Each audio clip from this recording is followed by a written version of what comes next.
Voilà. Je voulais maintenant appeler Jean-Charles Colomb, qui est directeur de la supervision des filières REP, donc un petit peu notre chef d'une certaine manière, l'autorité de tutelle en tout cas, voilà, qui va pouvoir nous parler de la loi AGEC notamment, et puis de l'impact que ça a sur notre filière, et puis la filière de panneaux photovoltaïques qui devient quand même importante dans le flux de D3E. Voilà, à vous la parole.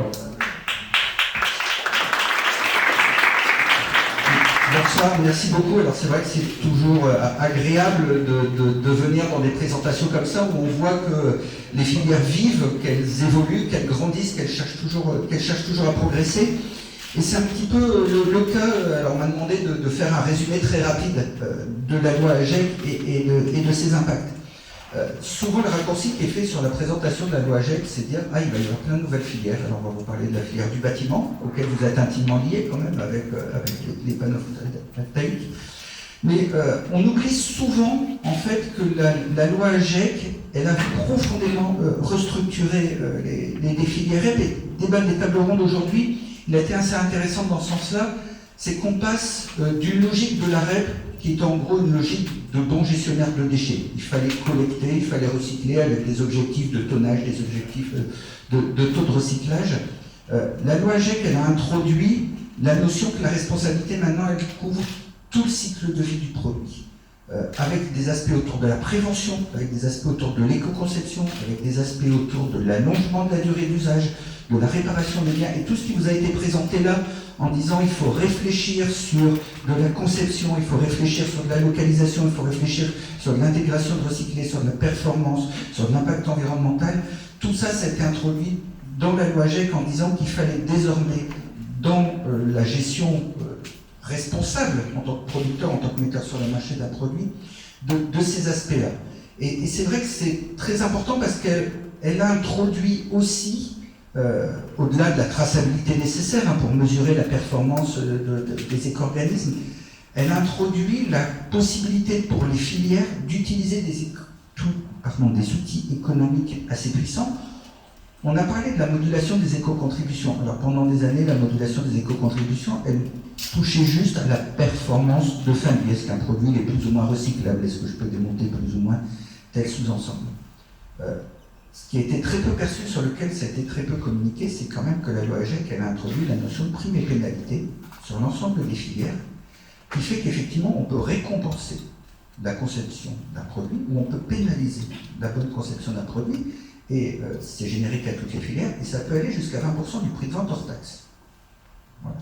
Donc ça vous laisse imaginer que quand même un produit qui a été correctement éco-conçu, qui intègre du recyclé, qui a un contenu CO2 performant, etc., peut se voir, par décision de la filière, récompensé avec une prime en disant « moi je veux encourager la mise sur le marché de ce type de produit ». Et puis des produits qui sont des produits dont on ne veut plus sur le marché parce qu'ils ont des faibles durées de vie, parce qu'ils ont des mauvaises compositions, parce qu'ils vont être compliqués à utiliser, etc. On peut les pénaliser financièrement. Ce qui fait que tous les efforts d'éco-conception, de réflexion, de bonne maîtrise de la filière, qui aujourd'hui, on sait que ça coûte plus cher, on sait que sur certains marchés, on ne passe pas, parce qu'effectivement, on a ce gap économique entre les deux produits. Aujourd'hui, l'outil est donné aux filières, pas à l'État, il est donné aux filières de pouvoir jouer avec ces outils-là pour pouvoir effectivement réorienter le marché. Et derrière, alors on m'a dit que j'avais que 5 minutes, alors je vais faire court sur les usages. Il y a aussi effectivement la notion de traçabilité des flux, d'aller chercher, de voir justement, et de ne pas s'arrêter à j'ai démonté ou j'ai fait collecter, d'aller jusqu'au bout, et c'est très intéressant ce qui a été présenté en disant bah oui, il faut recycler, il faut aller chercher là où est la bonne valeur ajoutée, il faut aller chercher là où est les bons produits, et puis il faut discuter avec les acteurs qui vont réutiliser cette matière. Parce que c'est pas le tout de préparer du verre pour le recyclage, ça a été dit, s'il n'y a pas d'acteur qui est prêt à le reprendre parce qu'il n'y a pas d'usage, ça n'a pas d'intérêt. Sur les métaux, on parle souvent des métaux, il faudrait plutôt parler d'alliage. Et on sait que dans les industries, on a besoin d'un degré de pureté. Donc le discours aujourd'hui, il faut l'inverser. C'est pas dire, moi je suis recycleur, je produis quelque chose, et je le mets sur le marché et j'essaye de trouver quelqu'un qui me l'achète. En fait, non, je vais discuter avec les utilisateurs potentiels et discuter avec eux. Toi, tu as besoin de quoi? Parce que ça ne sert à rien de faire de la surqualité. Parce que si lui, finalement, il a besoin d'un degré de pureté à 99,5, ça ne sert à rien d'aller chercher du 99,999 qui va réenchérir le coût et qui ne va pas intéresser l'utilisateur. Donc là, il y a une vraie révolution au sein de la loi AGEC sur les filières REP qui est vraiment cette notion d'intégration vraiment de l'ensemble du cycle de vie du produit et qui touche tout le monde. Ça touche le metteur au marché, ça touche l'utilisateur, parce que quand on parle allongement de la durée d'usage, quand on parle prévention, quand on parle outil économique, ça va toucher les régénérateurs. Enfin voilà. Donc moi je vous invite à vous approprier, puis on peut rééchanger dessus. Un petit mot, parce qu'on m'a dit que j'étais en gros celui qui était le grand méchant dans cette pièce, que j'étais le chef. C'est pas tout à fait ça. Il faut qu'on soit tous conscients qu'à partir du moment où on donne plus d'outils, où on donne plus de responsabilités, où on ouvre le champ d'action aux acteurs, il y a quand même besoin d'aller vérifier ce que les acteurs font de ces possibilités qui leur sont offertes. Alors souvent mon rôle, il est perçu comme étant le grand méchant qui vient contrôler, qui va venir sanctionner, qui va venir pénaliser. C'est pas ça. En fait, notre rôle à nous, il est de suivre, il est de superviser, il est d'observer. Des gens qui travaillent très bien, et on en a vu à la table ce soir, et puis on a un éco-organisme qui, aujourd'hui, dans sa nouvelle définition, a envie d'aller plus loin, a envie d'aller faire mieux. Le problème aujourd'hui, c'est que vous êtes bien ici, vous êtes avec les gens que vous connaissez, puis vous leur faites confiance. Voilà, mais aujourd'hui, par rapport à tout ce qui est dit, c'est que la bonne performance de ce nouvel éco-organisme, s'il n'y a personne pour attester qu'il travaille bien, pour confirmer que ce qu'il fait, c'est bien, pour confirmer que c'est la filiale la plus performante en Europe, mais il peut le déclarer sur tous les toits, il dira « je travaille bien ». Voilà.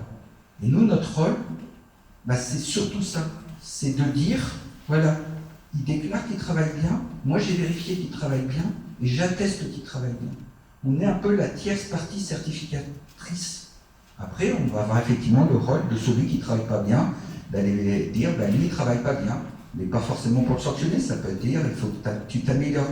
Mais ne perdez pas de vue que pour les gens qui sont à la recherche de performance, à la recherche de pertinence, le fait que vous ayez quelqu'un d'autre qui atteste que ce que vous faites, c'est pas juste de l'autodéclaration, c'est que vous travaillez bien, c'est quand même quelque chose qui est indispensable pour le bon fonctionnement et la bonne crédibilité d'une filière.